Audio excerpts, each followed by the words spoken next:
The details for Atom 2.0 have finally been revealed.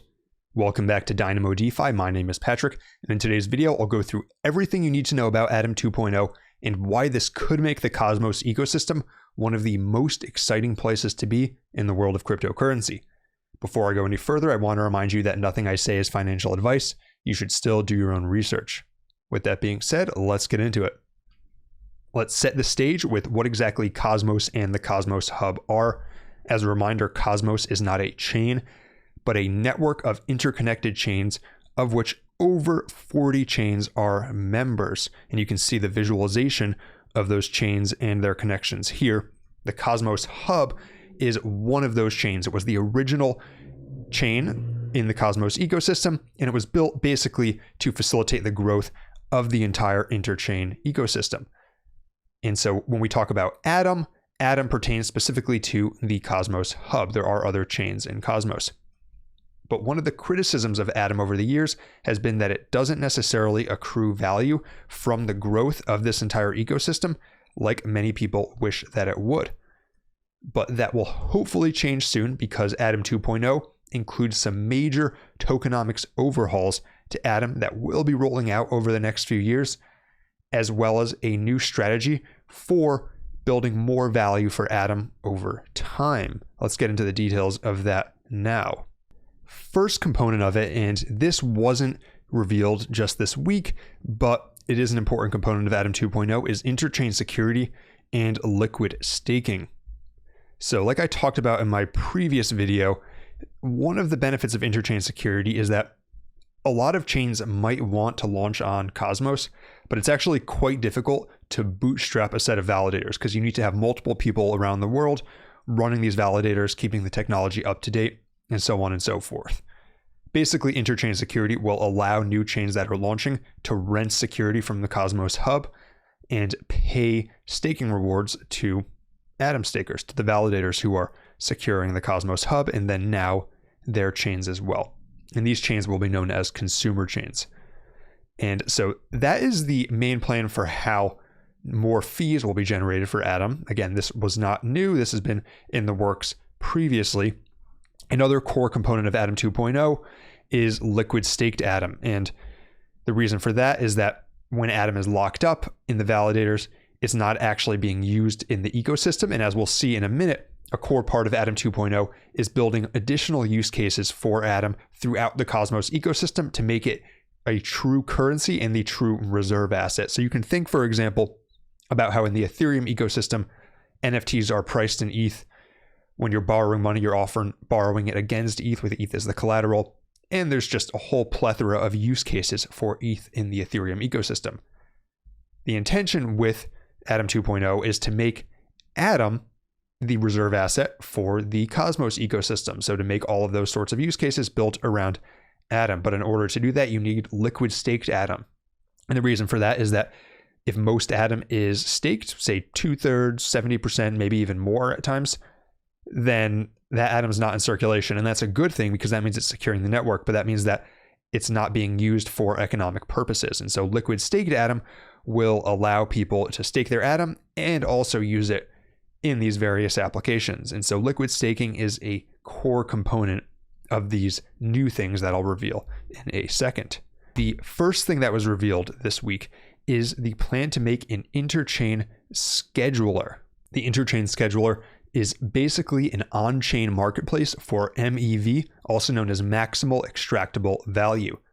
MEV is a multi-$100 million business across the world of crypto, and basically it has to do with opportunities for people to arbitrage and profit by selecting which transactions to exclude or include in a block and which order to put those transactions in. So right now, most of that business is conducted by bots. What the Interchain Scheduler would do would be to create a block space marketplace where chains could auction off their block space and extract some of the value from that MEV. So you can see that there's a revenue share built in here going back to each of the chains that uses the Interchain Scheduler block space marketplace. And in exchange, the Interchain Scheduler would charge a fee on this, which would build up the Cosmos Hub treasury over time. And as we'll talk about in a second, that treasury would then be used to bootstrap more use cases for Atom. Now, All this stuff with MEV is a bit technical, but one way to think about it is a block space marketplace. Different chains provide block space. In exchange, they receive revenue, whereas normally that revenue would be extracted by various bots and other sorts of MEV arbitrageurs. And so it's good for the chains, and then it's good for the Cosmos Hub because the Cosmos Hub charges that fee. And as I said before, those fees all go to a treasury, and that treasury is used to fund something that will be known as the Interchain Allocator. So this is the second key new revelation in Atom 2.0. And this is basically, you could think of it almost as a ecosystem fund, although that's not exactly the case because it has some technical components as well. But, high level, you could think of it that way.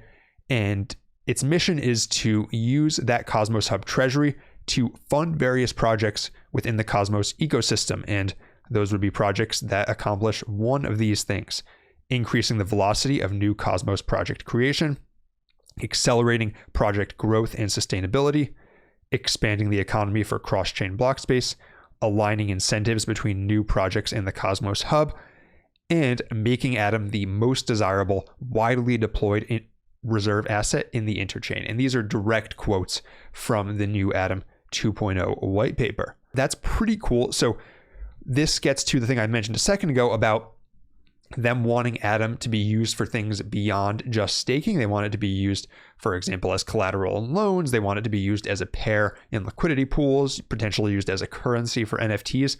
And so what this allocator would do is it would allocate funds from the Cosmos Hub treasury to bootstrap projects that would allow Atom to be used in those various different ways. So I think this is really important because the gold standard for a crypto is to actually be a cryptocurrency, as the name suggests. You want to be a currency that's actually used as a means of exchange and also as a reserve asset for people to borrow against and everything, because that just creates a lot of utility that's easy to defend with a moat. It creates a very strong moat. And so how does this all fit together? First, on the bottom, you have your Cosmos stack. So that's Tendermint, the IBC relayers, and the Cosmos SDK. This is all of the infrastructure that allowed this interchain ecosystem to be built in the first place. And so it allowed all these chains to be made with the Cosmos SDK and Tendermint and then connected via the IBC. Then on top of that, you have the interchain security and liquid staking. Like I mentioned before, these were not newly revealed things with Atom 2.0, but interchain security will provide a new source of fees for Atom that's not purely based on inflation, and then liquid staking allows the economic potential of Atom to be unlocked for the entire interchain ecosystem. And then on top of that, we have the new revelations for Atom 2.0, and that is the hub-specific functionality. That's the Interchain Scheduler and the Interchain Allocator that I mentioned a second ago.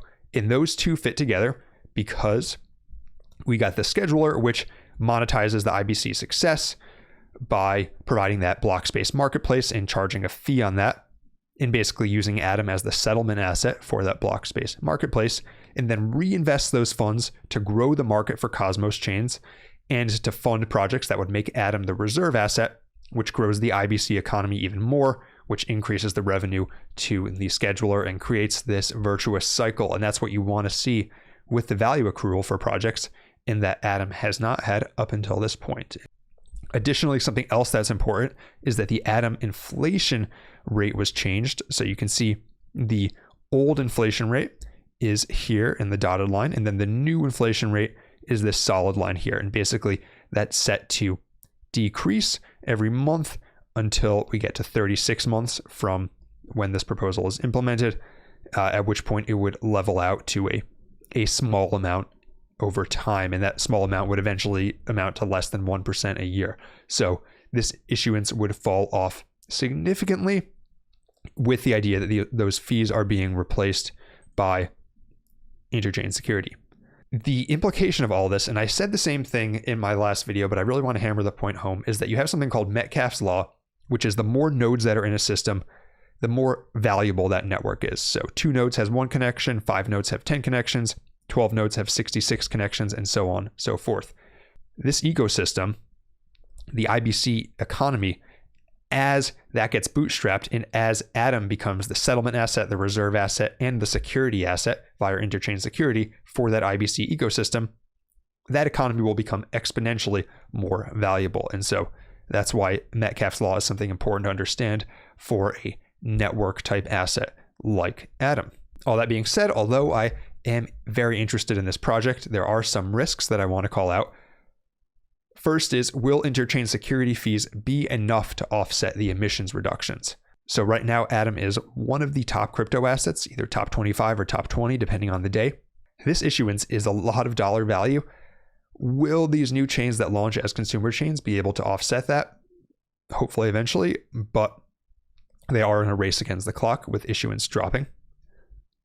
And my second concern as far as risks is, will Atom be able to establish itself as the interchain reserve asset when there's other competitors such as stablecoins, bridged BTC, bridged ETH, or layer 1 smart contract chains? And I think layer 1 smart contract chains is really important because you have other chains that are launching in the IBC ecosystem, and they already have built-in utility for their token because their token has to be used to pay for gas on their chain.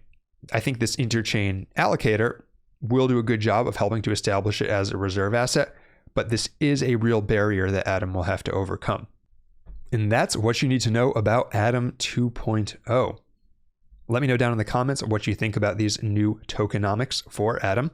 If you enjoyed this video, please be sure to give it a like and subscribe. And until next time, this is Dynamo DeFi.